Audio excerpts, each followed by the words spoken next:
নিশ্চয় প্রত্যেক মানুষ সময় নষ্ট করে। আমি এই আয়াতের এই অর্থ করি, যদিও আয়াতের শাব্দিক অর্থ হচ্ছে শপথ সময়ের নিশ্চয় প্রত্যেক মানুষ ক্ষতির মধ্যে নিমজ্জিত। আর আমি কি বললাম? শপথ সময়ের নিশ্চয় সকল মানুষ সময়ের বিষয়ে ক্ষতির মধ্যে নিমজ্জিত, মানে সময় নষ্ট করতেছে। ইল্লাল্লাযীনা আমানু ওয়া আমিলুস সালিহাত, সময় কাদের নষ্ট হচ্ছে না? যারা ঈমান আনয়ন করেছে, সৎ কাজে সময়কে কাজে লাগাচ্ছে। ওয়া তাওয়াসাউ বিল হাক্কি ওয়া তাওয়াসাউ বিস সবর, পরস্পরকে সত্যের আদেশ দিচ্ছে এবং ধৈর্যের আদেশ দিচ্ছে, তাদের সময় নষ্ট হচ্ছে না। এবং একই কথা রাসূলুল্লাহ সাল্লাল্লাহু আলাইহি ওয়াসাল্লাম হাদিসে বলেছেন যে আদ-দুনিয়া ওয়া মা ফিহা কুল্লুহা মালউনা, দুনিয়া এবং দুনিয়ার মধ্যে যা কিছু আছে সবই অভিশপ্ত। অতটুকু অভিশাপের বাইরে তথা অতটুকু সময় কাউন্ট হবে, গণা হবে যতটুকু আল্লাহর জন্য।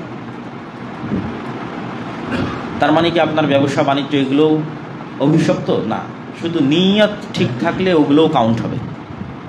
আপনার স্ত্রী, পুত্র, সন্তান, সন্ততির সাথে কাটানোর সময়, ব্যবসা বাণিজ্য, ক্যারিয়ার, চাকরি ক্ষেত্রে কাটানোর সময়, এমনকি ঘুমানোর সময়, সব সময় কাউন্ট হবে, গণনার মধ্যে আসবে, কার্যকর হবে, অ্যাক্টিভ থাকবে, যদি সেগুলোর নিয়ত বিশুদ্ধ থাকে, কাজ সৎ থাকে।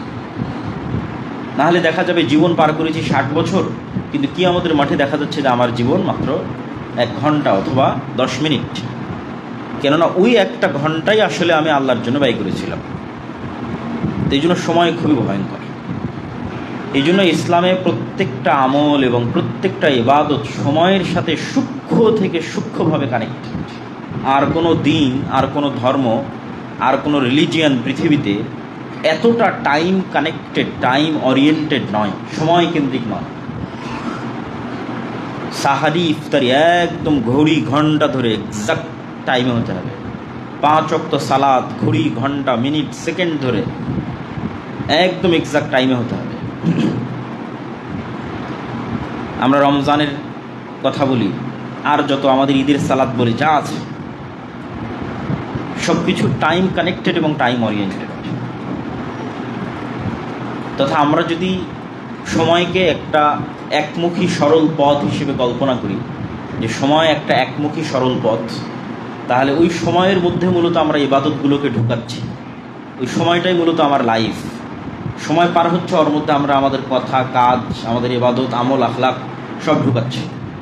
আর যখন ঢুকাচ্ছি না, তখন ওই সময় তো পার হয়ে গেছে, ওই সময় তো সেফ অবস্থায় আছে। ফলত ওই সময় আর তো আমি কিছু ঢুকাতে পারলাম না। যে সময় সালাদ ঢুকানোর কথা ছিল, ওই সময় তো আর কিছু ঢুকলো না, ফাঁকা চলে গেল। কিন্তু সময় তো অক্ষত।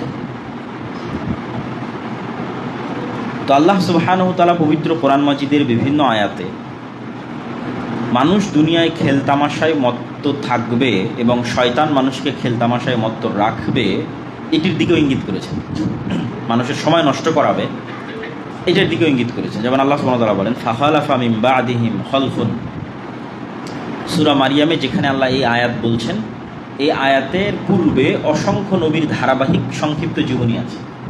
নূহ, হুদ, সালেহ, ইব্রাহিম, লূত, মুসা, ঈসা, অনেক নবীর নাম নিয়ে সংক্ষিপ্ত ধারাবাহিক জীবনীর পর এবার আল্লাহ বলছেন, ফাখালাফা মিন বা'দিহিম খালফুন, এদের পরে এমন প্রজন্ম আসলো, তথা প্রত্যেক নবীর পরে এদের পরে এমন প্রজন্ম আসলো, আদাউস সালাত, যারা সালাতকে নষ্ট করে দিল, সালাতের গুরুত্ব তাদের কাছে থাকলো না।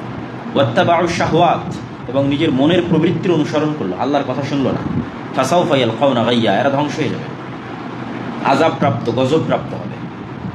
তো অতীতের উম্মতেরা যেমন আযাব এবং গজবপ্রাপ্ত হয়েছে, এই উম্মত আযাব এবং গজবপ্রাপ্ত হবে। আমরাও এই কাতারে আসবো, কারণ আমরা মুহাম্মদ সাল্লাল্লাহু আলাইহি ওয়াসাল্লামের পরে আসছি। তো মুহাম্মদ সাল্লাল্লাহু আলাইহি ওয়াসাল্লাম এবং তার সাহাবীরা সালাতের গুরুত্ব দিয়েছে, শাহওয়াতের অনুসরণ করেনি। কিন্তু আমরা যারা পরবর্তীতে অনুসরণ করতেছি 1400 বছর পর, আমাদের কাছে সালাত অবহেলিত এবং আমাদের মনের প্রবৃত্তি প্রাধান্যপ্রাপ্ত। তাহলে অতীতে চলে যাওয়া জাতির মতো তো আমরা গজবপ্রাপ্ত হওয়ার হকদার। সে গজব কোথায়? তো উম্মতে মুহাম্মাদির গজব মূলত বিধর্মীদের উম্মতে মুহাম্মাদির উপর চাপিয়ে দেওয়া। আল্লাহ আমাদের উপর শাসন করার দায়িত্ব দিবেন বিধর্মীদের। এটা হলো উম্মতে মুহাম্মাদির উপর গজবের ধরন। অথবা মুসলমান পরস্পরে গৃহযুদ্ধ। আল্লাহ সুবহানাহু ওয়া তাআলা প্রায় নবীর সময়ে গজবের স্টাইল চেঞ্জ করেছেন। সুতরাং গজব সবসময় একই স্টাইলে আসবে, এটা সাধারণত দেখা যায়নি। নূহ আলাইহিসসালাতু ওয়াসসালামকে বন্যায়, তো লূত আলাইহিসসালাতু ওয়াসসালামকে তো বন্যায় নয়। পরবর্তীতে আর কোনো নবীর ক্ষেত্রে বন্যা আসেনি, মানে গজবের ফরম্যাটে বন্যা আসেনি। লূত আলাইহিসসালাতু ওয়াসসালামকে শহর উল্টিয়ে দেওয়া হয়েছে, পরবর্তী আর কোনো নবীর গজবের ক্ষেত্রে এই ফরম্যাট আসে। হুদ আলাইহিসসালাতু ওয়াসসালামের কওমকে বিকট আওয়াজ, সালেহ আলাইহিসসালাতু ওয়াসসালামের কওমকে ঝড়ো বাতাস, তথা কোনো এক নবীর ক্ষেত্রে ঝড়ো বাতাস, কোনো এক নবীর ক্ষেত্রে বিকট আওয়াজ। আবার যখন আসহাবুল ফিল আসতো তখন উপর থেকে পাখি দিয়ে পাথর। তাহলে উম্মতে মুহাম্মাদির ক্ষেত্রে কি, উম্মতে মুহাম্মাদির ক্ষেত্রে কি ভূমিকম্প হয়ে মাটির নিচে ধসে যাবে, বন্যা হয়ে ডুবে যাবে? না, উম্মতে মুহাম্মাদির ক্ষেত্রে আযাবের ফরম্যাট হচ্ছে বিধর্মীরা আপনাকে শাসন করবে, অথবা আমরা নিজেরা গৃহযুদ্ধ করে পরস্পরকে হত্যা করি। এই আযাব কেন আসবে? আদাউস সালাত, যখন সালাত অবহেলিত হবে, মনের প্রবৃত্তির অনুসরণ হবে। আল্লাহ সুবহানাহু ওয়া তাআলা আরেক আয়াতে বলেন, ওমিনান নাসি মান ইয়াশতারি লাহওয়াল হাদিস লিউদিল্লা আন সাবিলিল্লাহ। মানুষদের মধ্যে একদল মানুষ আছে যারা লাহওয়াল হাদিস কিনে। লাহওয়াল হাদিসের ব্যাখ্যায় ইবনে কাসির রাহিমাহুল্লাহ বলছেন, প্রত্যেক যে কাজ মানুষকে আল্লাহর স্মরণ থেকে দূরে রাখে তার সবই লাহওয়াল হাদিস। মোবাইলের গেম থেকে শুরু করে, ফেসবুক স্ক্রলিং থেকে শুরু করে, মুভি সিরিজ থেকে শুরু করে, খেলা দেখা থেকে শুরু করে, যে কোনো কিছু যা মানুষকে আল্লাহর স্মরণ থেকে গাফেল করে দেয় তা লাহওয়াল হাদিস। ওমিনান নাসি মান ইয়াশতারি লাহওয়াল হাদিস লিউদিল্লা আন সাবিলিল্লাহ।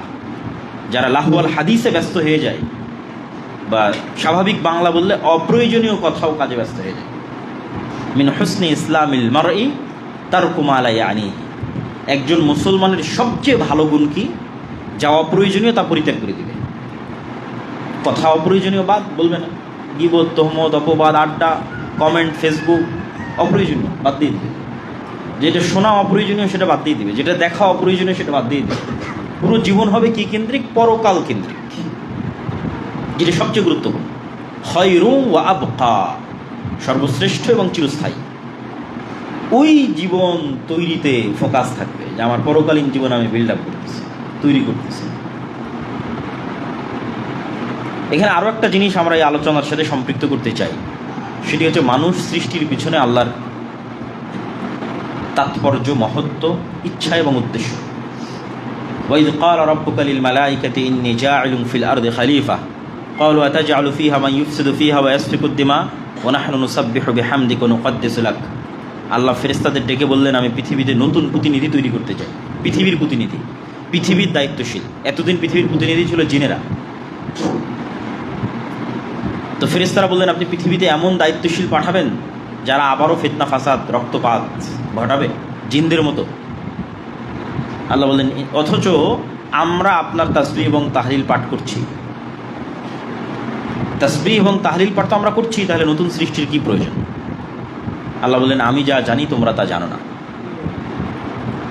তো তারপরের ঘটনা আপনাদের জানা। সেই ঘটনার সামারি কি? আল্লাহ সুবহানাহু ওয়া তাআলা মানুষকে জ্ঞান দিলেন, স্বাধীন ইচ্ছা শক্তি দিলেন। এই জ্ঞান আর এই স্বাধীন ইচ্ছা শক্তির মাধ্যমে মানুষ পৃথিবীর আর অন্য সকল সৃষ্টি জীব থেকে আলাদা হয়ে গেল। এটাই মানুষকে পশু থেকে আলাদা করে। মানুষ যদি শুধু খায়, ঘুমায় এবং খেলতামাশায় মত্ত থাকে, তাহলে ওই মানুষ এবং আর একটা পশুর মধ্যে কোনো পার্থক্য নেই। একটা গরু, একটা ছাগল, একটা কুকুর এবং একটা শ্রীগালের মধ্যে কোনো পার্থক্য নেই। পার্থক্য তখনই তৈরি হবে যখন আমরা এই আল্লাহর সৃষ্টি রহস্যকে মাথায় রাখবো, যে জ্ঞান এবং স্বাধীন ইচ্ছা শক্তির মাধ্যমে মানুষ কুকুরের থেকে আলাদা, মানুষ শ্রীগালের থেকে আলাদা, গরুর থেকে আলাদা। কেন? মানুষকে জ্ঞান দেওয়া হয়েছে, স্বাধীন ইচ্ছা শক্তি দেওয়া হয়েছে। এই জ্ঞান এবং স্বাধীন ইচ্ছা শক্তিকে কাজে লাগিয়ে মানুষ সবচেয়ে নিকৃষ্ট হতে পারে, আবার এই জ্ঞান এবং স্বাধীন ইচ্ছা শক্তিকে কাজে লাগিয়ে মানুষ ফেরেশতাদের চেয়েও শ্রেষ্ঠ হতে পারে।